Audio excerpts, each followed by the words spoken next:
Heather, we're hearing the phrase constitutional crisis often in recent days, but it begs the question, what is the definition of a constitutional crisis?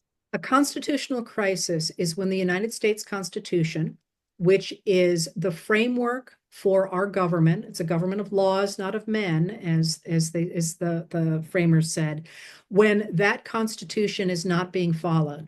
And we are in one. It's not a budding one, it's not coming. We are in one. And we are in one for this very simple reason.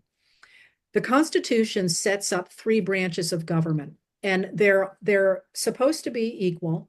Sometimes we talk about Congress as being first among equals because it is the first section of the three that set out those three branches of government.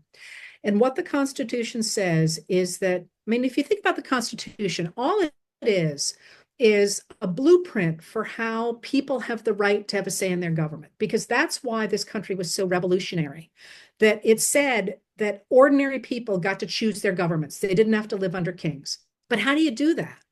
So they created this framework. And what it says is the way people make laws is they elect representatives.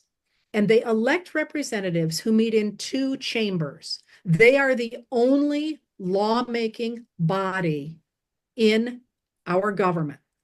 Then, if they have passed a measure, it goes to the president, and the president can either sign it and make it a law or veto it and send it back to Congress for them to rewrite it or to ignore it, which they almost never do.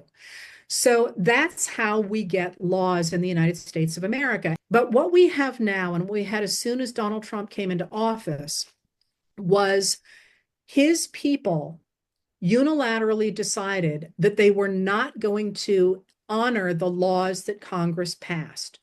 They were going to say, we're not going to fund these laws. We are now, even though they're all laws and a president signed them, are going to decide whether or not we're going to fund them.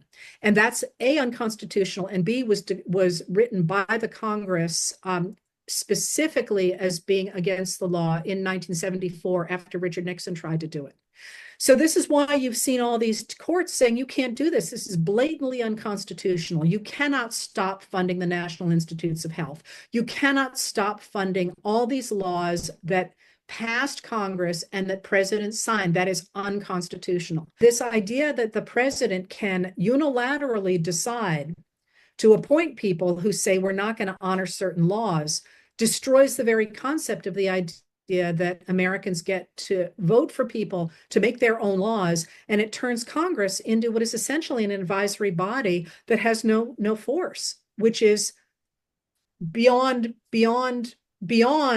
even the ability to grapple with in our history, because it completely overturns the idea that we get to write our own laws.